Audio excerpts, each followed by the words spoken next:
99.7.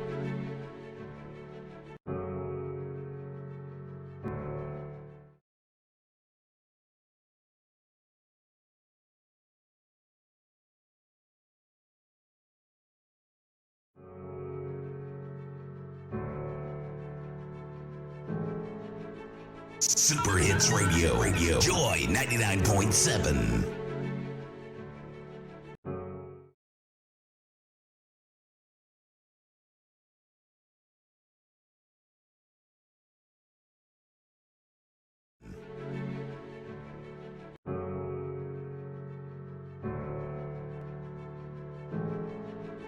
Super Hits Radio. Joy 99.7.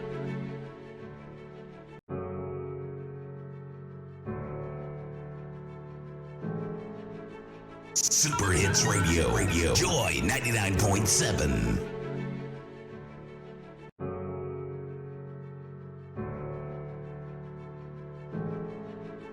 Super Hits Radio. Joy 99.7.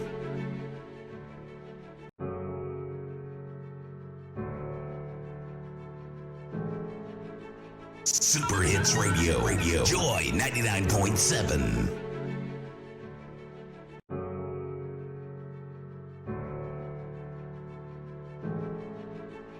Super Hits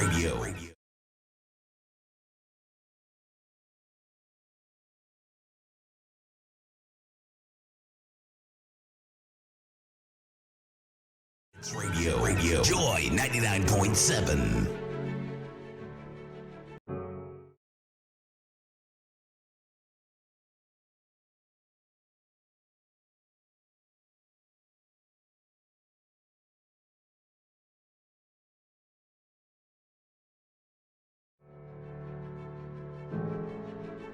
Super Hits Radio. Joy 99.7. Fighting back, ravishing the damning US-based agency report that claimed to have uncovered the scandal. Now, Kojo Free, you may know him as Sir John, is the CEO of the Forestry Commission and has been addressing the media today.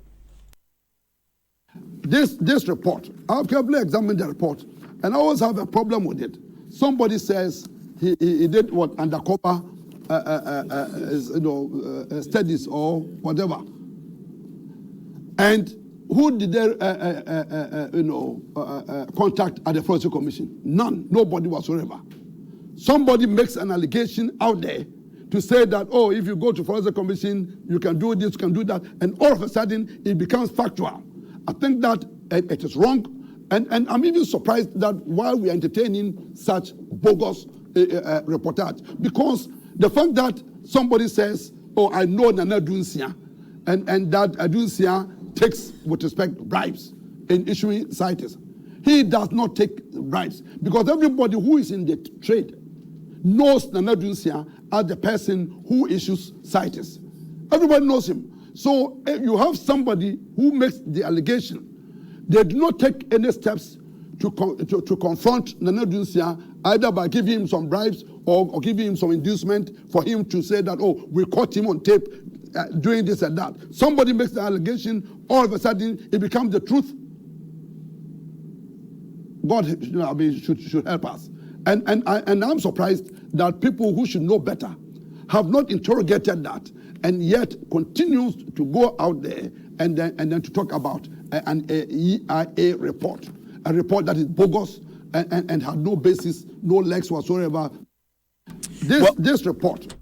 Well, we know that the investigations that have been started and ordered by the forestry, the Lands and Natural Resources Minister, has 5 weeks to complete his work. I'll be going to the Tema Port shortly, where they've been all day, led by the Deputy Lands and Natural Resources Minister, interrogating people there, trying to establish the extent of the problem, if indeed the rosewoods are being smuggled and to the port, because there's a ban currently. My colleague Max Ogba will join me shortly on that leg of as we cover all this for you tonight. But as we wait for the outcome of that report in 5 weeks, Sir John, the Kojo Sifri, who's the Chief Executive of the Forestry Commission, today was emphatic that his staff, the Forestry Commission staff, cannot be blamed for any wrongdoing. He says, in fact, it is the staff of the Forestry Commission who are currently putting their lives on the line to protect the forest reserves and to fight off those who are bent on illegally felling the rosewood and transporting them. In fact, he produces evidence, he says, shows that they are rather doing the right thing and deserves commendation. He says that so far 2 forest guards have been shot dead, 1 in critical condition. And I resist that because my guys are above board. They are like Caesar's wife. They have not done anything untoward. And I'm proud to have these gentlemen and ladies working for the Forestry Commission. They do extremely well, and they ought to be patted on their backs. And the job that we do is an extremely difficult job. Despite the ban by the ministry, we had notice issued to us by some guys from the Mole Park, and threatening us that whether we like it or not, they will go in the forest and cut the rosewood, and if we're dead, they'll meet us and kill our guys. As we speak today, you can all go and verify. I've sent military men to go and guard our Mole Park, the forest, and some of the areas where we have rosewood and other species, because they have dared us that if we challenge them, they'll kill our people. As I speak, 3 or 2 of our people have been shot dead. 1 in Mole Park, 1 in the Western region, and then the last one was in Central region, where, thank God, he survived it. And so our people are doing an extremely, difficult job, even at the peril of their own lives. And if you cannot commend us, I do not expect that anybody should indict us for a job done. And they are doing.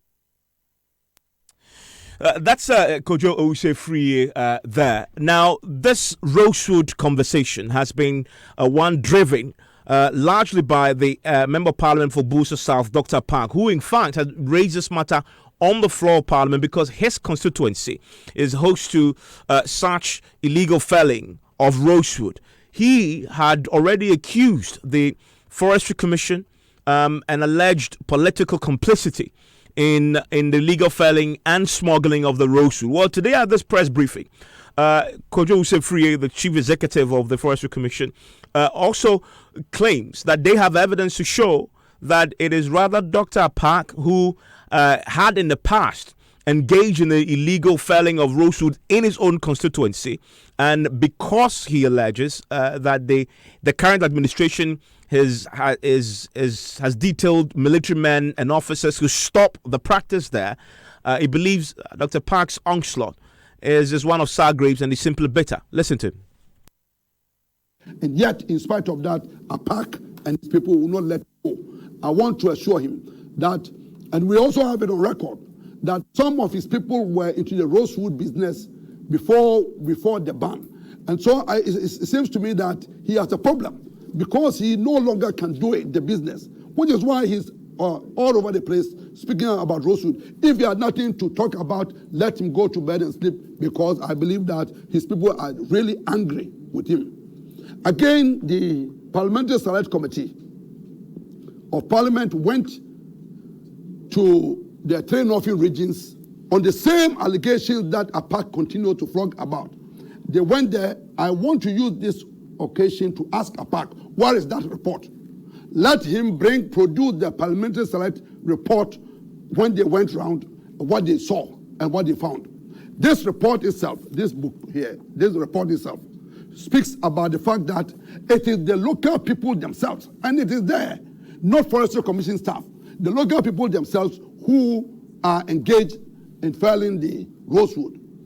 All that happens here, and I want that to be emphasized, is the fact that Forestry Commission do not issue permits for salvaging. We don't. It is the Ministry of Lands and Natural Resources that issues permits. That is Sir John there. Now, you heard him say and challenge Dr. Park to produce a report that he had hinted about when he was in Parliament, a report that I'm told was apparently compiled by the Lands Committee in Parliament. My colleague, parliamentary correspondent Joseph Gakpo, has been following this story and is in the studio with me with details. So, first of all, did the Mines and Natural Resources Committee do any work in trying to establish the extent of the problem, and did they put together a report? They did. So in 2017, Dr. Clement Park raised the issue on the floor of Parliament that despite the ban, the illegal trade was ongoing. The Speaker, Professor Michael Kore, referred the issue to the Lands and Forestry Committee of Parliament, chaired by Francis Menu Adabo. It took them almost 2 years to conduct their investigation. They toured the country, visited a number of the areas, including Busa South and other parts of the country. And on the 13th of February 2019, they submitted a comprehensive report to Parliament with recommendations on how to stop the illegal trade and even what they found. And just to quote a few portions of what they recommended, they made a recommendation that government should ensure that when it comes to the perpetrators of illegal logging of rosewood, they should be sanctioned and convicted in accordance with the LI 2254 to serve as deterrent so others don't engage in any of those activities. They also made a recommendation that when it comes to what they call the salvaging permit, where the point is when the conveyors get into the forest, they won't fell trees, but when they find trees that are already down, they can get it out. They actually asked that government should revoke any of such salvage permits so that then no one takes advantage of them. And then they also called for proper education directed at locals in the various areas so that then they are able to help support some of those activities. And additionally recommended that there should be the provision of alternative sources of livelihoods, even for locals in some of those communities, so that then they won't be forced to support the activities of the illegal loggers to engage in some of these illegal activities. So the report was brought to the floor and approved by the House, and government was expected to go by the recommendations of the committee. Joseph, stay with me, because the Forestry Commission is also challenging some of the facts in this global Washington D.C. based EIA report that we'll try and look at very shortly. But as I indicated earlier, there is a 7-member committee, ministerial committee, that is already doing some work in trying to probe the allegations made in that EIA report that we'll talk about shortly. That committee today is at the Tema Port, led by the Deputy Minister for Lands and Natural Resources, Maxwell Wagba, has been following that for me. Hello, Maxwell. Yeah, hello, Evans. Why is the committee at the port today? Well, the committee is at the port. The Deputy Minister has been explaining that this is more or less the exit point for all the rosewoods. So it is important for action to be taken. If we want to fight the illegal exploitation of rosewood, this is the point to begin.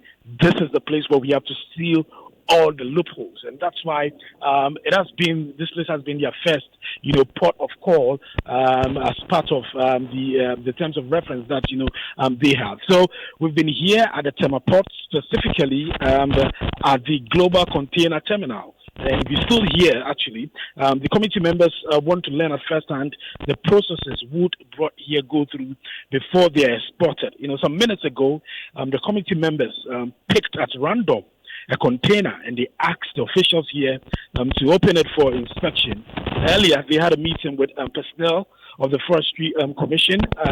They also had interactions with personnel of the Customs Division of the Ghana Revenue Authority to basically understand how the system and the exploitation of rosewood works here.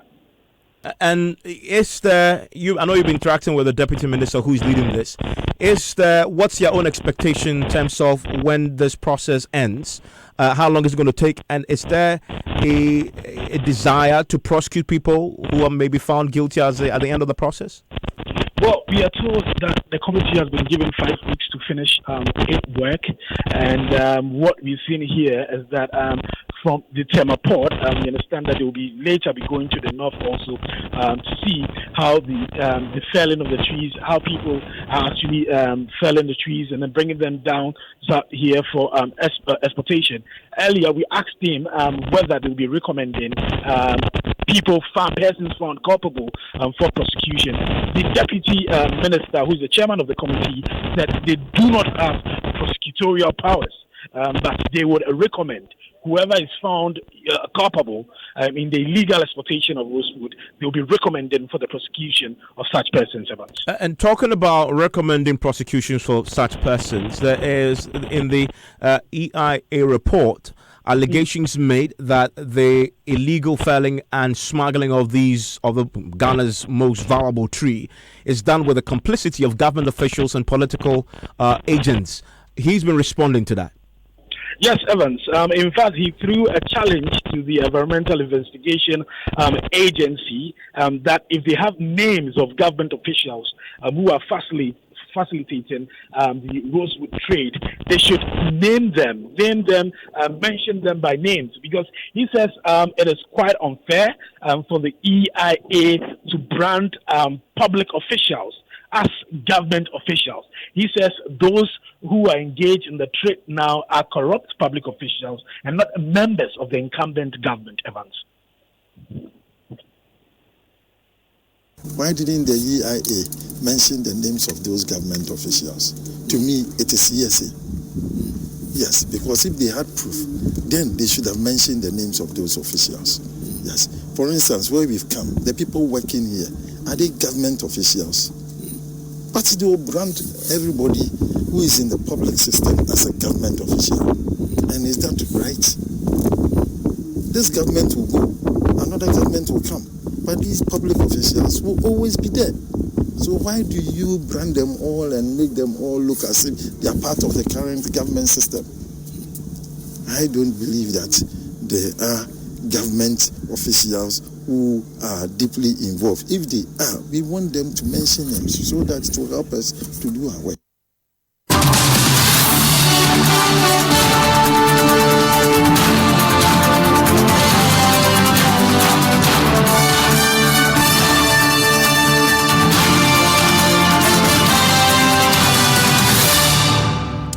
On the line with me right now is the former Lands and Natural Resources Minister, Inusa Fuseni. Mr. Fuseni, thank you for your time here on Top Story. Thank you, Evans. How are you? I'm doing great. You're one of your successors. The current minister has set up a 7-member committee to probe these allegations that were made on a global scale against Ghana with on the illegal felling and smuggling of trees. This is a long-standing battle that I know when you were minister you yourself had to fight. What do you make of the decision to now set up a ministerial committee to probe this and get to the bottom of it? Is that the way to deal with this matter substantively? Well, thank you so very much for this opportunity to contribute to this important debate. And to say that I have listened with rapt attention the excerpts that you played on the interview granted or the press conference granted by Sir Jones. And I am appalled, in fact I'm scandalized by the statements that he has made. Indeed, it appears that he simply either doesn't understand the extent of the environmental damage and catastrophe that is bedeviling the regions where the rosewood is grown, or is a callous attempt to play down the destruction that is taking place. Why do you say that? Well, rosewood is found in areas of the country which has a fragile ecological zone. And rosewood is not found in the western region. Rosewood is not found in the central region. And so to give examples of guards who are being shot by poachers or people who want to engage in illegal activities in the western region and central region is to divert attention, is to throw in the red herring and downplay the seriousness of the issue. That is not to say that we do not sympathize with the families of persons who have been killed in trying to protect our environment or trying to carry out their work as forest guards. But rosewood grows in areas that has a fragile ecological zone, and the destruction is an ongoing affair. Indeed, the destruction is so catastrophic. I mean, you use the word catastrophic, but today, Sir John produced evidence to show that, in fact, it is under his watch that the rosewood felling, illegal felling, has declined. In fact, he goes to the EIA report itself, which became a global subject of some controversy.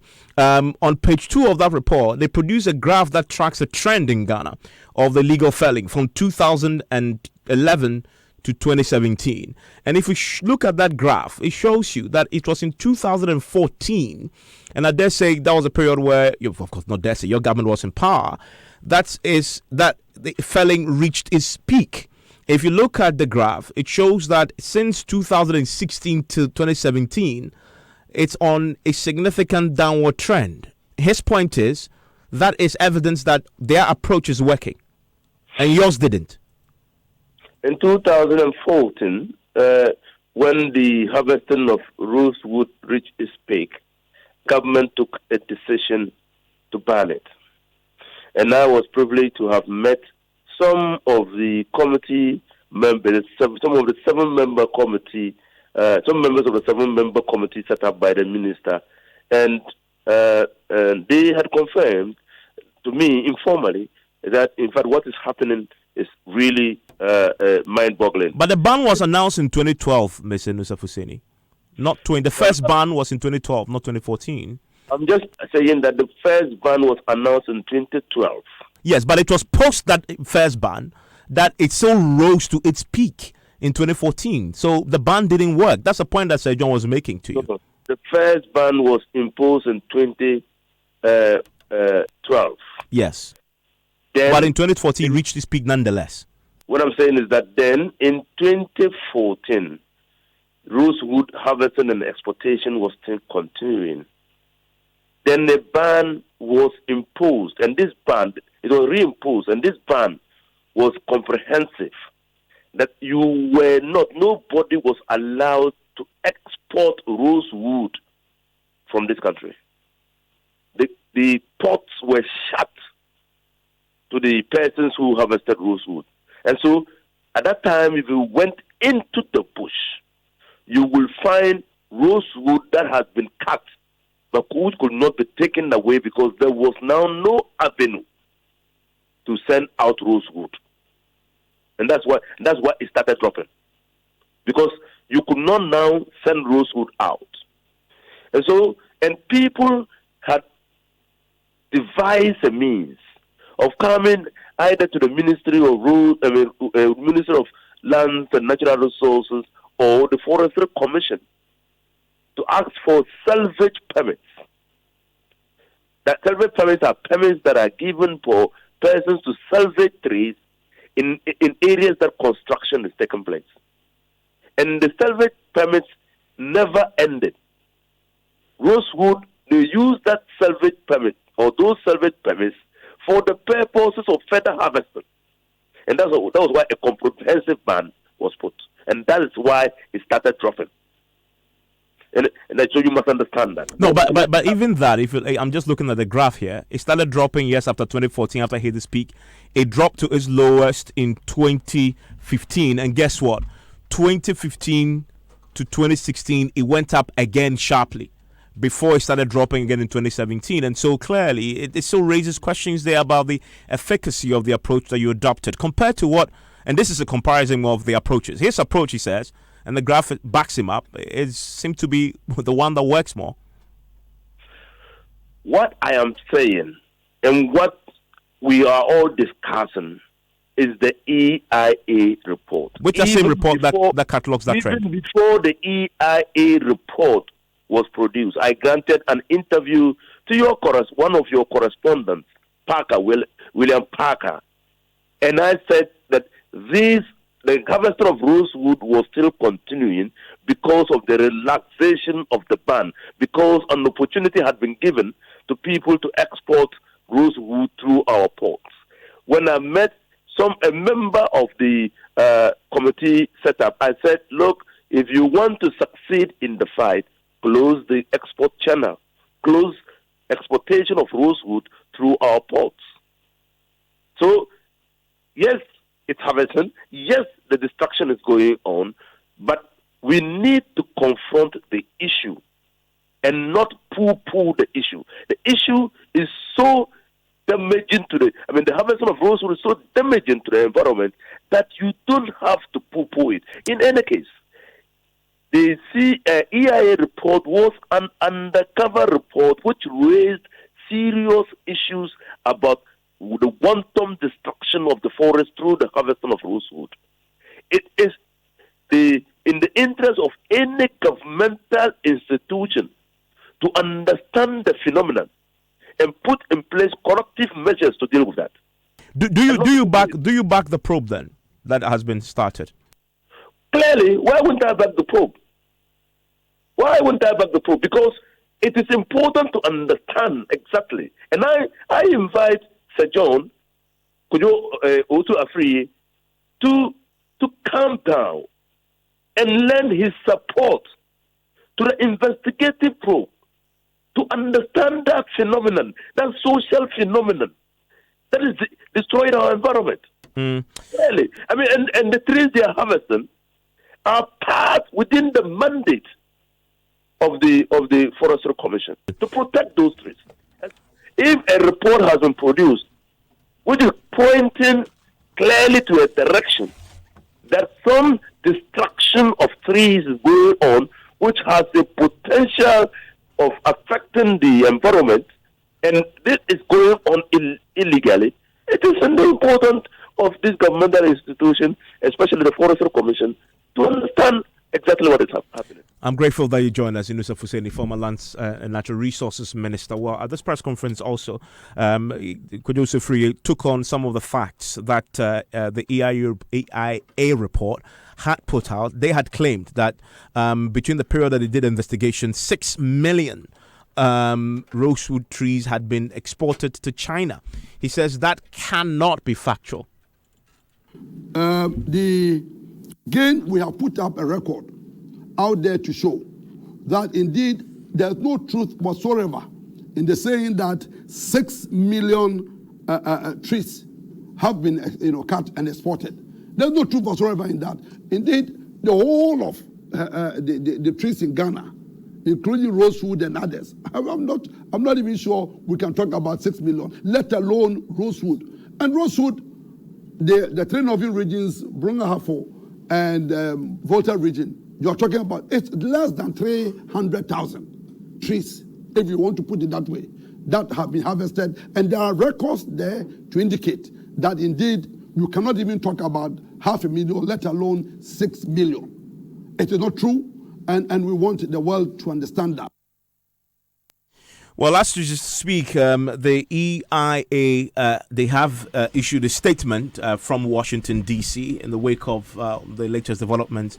Gaku has that, Joseph. So this is a statement issued on the 4th of September 2019, and EIA says that they welcome the two investigations that have been launched in Ghana, and going forward, the Environmental Investigative Agency plans to release data every month showing the value and volume of rosewood declared as imported to China from Ghana, and that they think this will enable Ghanaian citizens and others around the globe to actually appreciate the issues that they've been trying to raise in their reports all along. And they go on to make the point that they also welcome the investigation by the Office of the Special Prosecutor. And here they say, just as the work of the committee, the EIA says they can provide video, audio, and photographic evidence to both the special prosecutor and the committee if the committee goes ahead to request for that as part of the investigation. That video and evidence is being challenged by the Forestry Commission. They say the video only shows traffickers alleging that commission officers were complicit, but they didn't verify these allegations, as in with the individuals who have been accused, or independently do a verifications. And they make the point that they have multiple search traffickers making the point and mentioning the Forestry Commission boss as the individual that they were working with to do the illegal export. The man in charge of issuing the CITES license. The former head of the Wildlife Division, Nana. Yeah. But Forestry Commission says that wasn't verified. Those claims, no matter how many there were not verified with this individual or the Forestry Commission before publication.